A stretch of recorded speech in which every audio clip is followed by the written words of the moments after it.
but he was like, you're just saying that. He's like, because he's like, well, or why white comedians are afraid to do black rooms. He's like, well, because they're not good rooms and like they're not good crowds. Like black people aren't. The shows aren't good. It was like, and then Gary Owen's like, no. That's not actually true.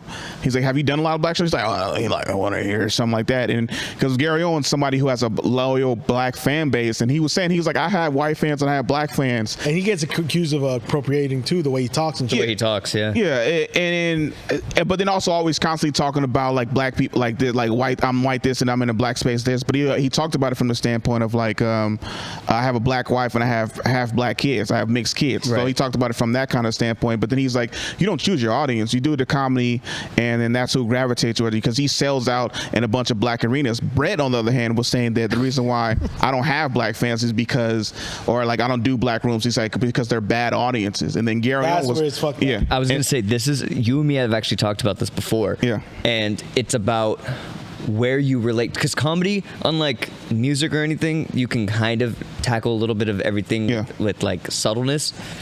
Comedy is so personal, and you relate to somebody.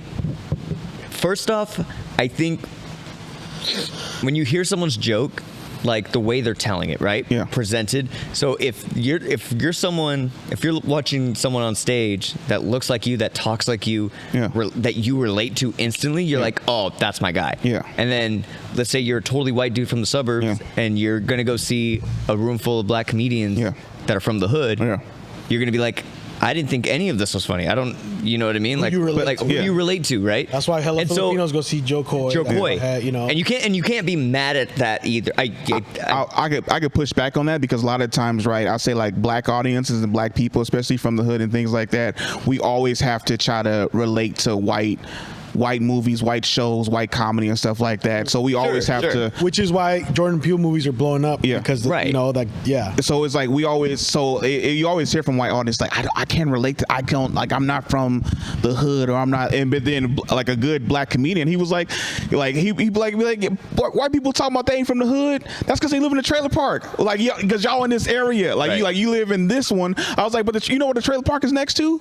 The hood. Yeah. It ain't the suburbs, you know? Right. So a lot of black comedians make that correlation to, he was like, white people, y'all think y'all better than us? Y'all ain't. Especially the people who are living around the same, like slumming like the rest, like, I'm in the ghetto, you in a trailer park. What's different? Nothing. It's like, but you see yourself like I'm not you. I'm like in the suburbs type of thing. But it's like, that's like a whole different thing. So you try to ground it to where, and that's really the class. That's really the division is in classes. Yeah. Where, like, you know, that's kind of really where it is, man. Yeah. Like, if you think of we can go, all of us right now, we can go see name a black comedian off the top of your head. Ali Sadiq. We could all go, all of us in this group. All of us in this group would go and we'll laugh. Yeah. We can go, same group, Cat us. Williams. Oh no, I'm saying, whatever. I would say, but then we'll go see George Lopez. We might all laugh at something. Yeah. But then we'll go see Ellen now. Yeah. We won't relate to that shit. Yeah. And then that's another thing that happens is like because that's male, woman, and then male say like no, but I'm saying class, because she's like super rich, and her. Have you seen her special? Yeah, relatable. That was the it's like you can't be relatable. Rich people's problems. Like, she's up there. Yeah. That's where like the division really is. We just kind of focus on. I mean, I know the race is a problem too, but that's kind of where the division is now with people. It's a class level where you can like separate from hella, and then you could be talking about like I remember Gary Owen, like, cause I always listen to his podcast. I always like learn a lot of tidbits from him. Like, he said Chad Johnson tried comedy for a little bit. He was like, he's like, Ocho Cinco. He's like, you ever like have a Ferrari and then like you crash, you got to replace like a tire? He's like, oh, y'all can't relate to that.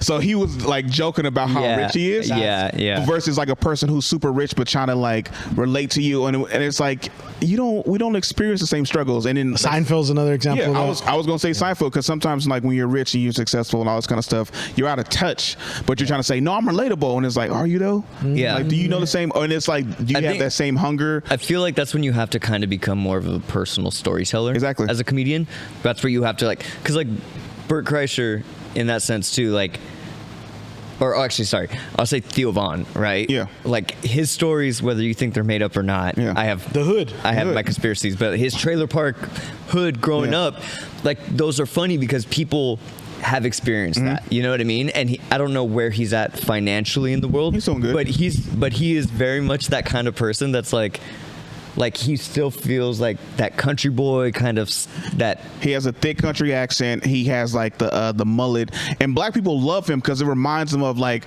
you know, like old Jebediah from like or something like that. Yeah. Some country dude who you probably grew up with, because a lot of black people are from the South. He says or bruh hella. no people from the South, bruh. Right. So you use a lot of our same language. He's that one white kid in the hood. He's the one white kid, or the one white kid that you grew up with who He's their Phil. trainer. Yeah. Right. Phil. Nah.